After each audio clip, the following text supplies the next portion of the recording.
মালিকজনী এইজনী আৰু মানে maximum 20 lakhs. 20 lakhs welcome to my new blogs. আৰু আজিৰ বতৰটো খুব ধুনীয়া, বৰষুণ দি আছে। ইমান দিন গৰম দি আছিল, এতিয়া বৰষুণ দি আছে। আৰু কিনো ভিডিঅ' বনাম বুলি ভাবোঁতে আজি মই যাম মোৰ দাদাৰ ঘৰত।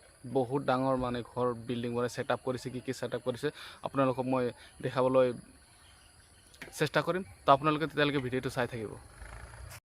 আৰু মই গৈ আছোঁ মোৰ দাদাৰ ঘৰলৈ। আহি পাই গ'লোঁ, তাৰমানে মোৰ দাদা হয়, তেখেতৰ ঘৰ হয়। খুব ধুনীয়াকৈ বনাইছে, তো সেইটোৰ কাৰণে আপোনালোকক দেখাই দিম বুলি ভাবিছোঁ। আৰু আমি এতিয়া ভিতৰলৈ সোমাই যাম, কি আছে আপোনালোক টোটেলি ডিটেইল মানুহ আছেনে নাই। শুই আছে মোৰ দাদাৰ ঘৰ।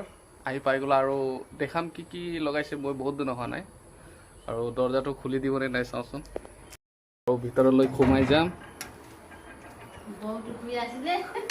ভাউজিটো শুই আছিলে নেকি। ইমান ধুনীয়া ঘৰ, বহুত দিনৰ পিছত আহিছোঁ। ভিতৰলৈ সোমাই যোৱাৰ আগত মোৰ যদি চেনেলটো ছাবস্ক্ৰাইব কৰা নাই, ছাবস্ক্ৰাইব কৰি দিব, লাইক কমেণ্ট শ্বেয়াৰ কৰি দিব বুলি আশা ৰাখিছোঁ। আৰু মই আপোনালোকৰ ভিতৰত লৈ যাম আৰু কি আছে মই দেখাবলৈ চেষ্টা কৰিম।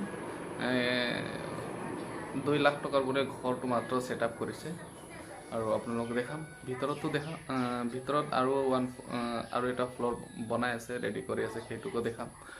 আৰু বহুত মানে কষ্ট কৰি বুলি ক'ব পাৰে, বহুত কষ্টৰ ফলত ইমান ডাঙৰ ঘৰ বনোৱাটো সম্ভৱ নহয়। যিমান টকা দি ছেট আপ কৰিছে মোৰতো এখন ঘৰে হৈ গ'লে যেন লাগিছে। সেইটো কাৰণে আপোনালোকক মই দেখাবলৈ চেষ্টা কৰিম। সোমাই যাম, আপোনাক এইটো মানে কি আপোনালোকক বহা ৰুমটো দেখাই দি আছোঁ। ইমান ধুনীয়া ৰুম, ইমান ডাঙৰ টিভি আৰু বহা ৰুম চব আছে। আৰু একদম মানে ধুনীয়া LED লাইট লগাই দিছে। আৰু গোটেই ৰুমখিনি দেখাম, কিচেন ৰুম কি আছে চব আপোনালোকক দেখাবলৈ মই চেষ্টা কৰিম। গেষ্ট ৰুম, ইয়াত আলহী চালি আপোনালোকে আহিলে ইয়াতে বহিব দিম। আৰু কিচেন ৰুম কিচেন ৰুম তপয়লাই মই দেখাব দিছোঁ। কমপ্লিট হোৱা নাই আৰু বাকী আছে, তাৰমানে ইমান আৰু পইচা বহুত লগাব লাগিব, কিবা কিবি ছেট আপ কৰিব আছে। আৰু আগতো আছে ইমান ধুনীয়া কৃষ্ণ ভগৱান, জয় কৃষ্ণৰ ফটো লগাই দিছে।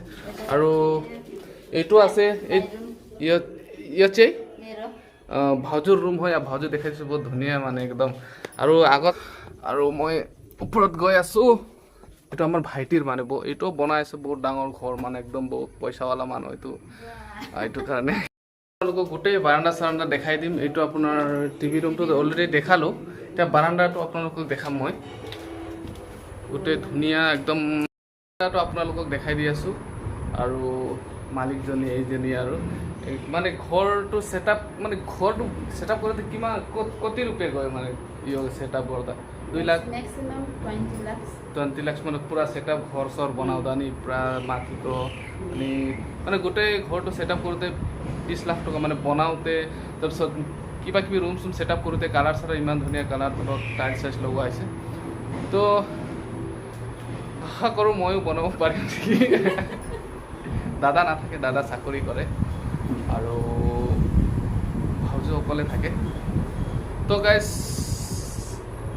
আশা কৰোঁ আপোনালোকে মোৰ ভিডিঅ'টো নিশ্চয় ভাল পাব, আৰু ভাল লাগিলে তলত কমেণ্ট কৰি জনাই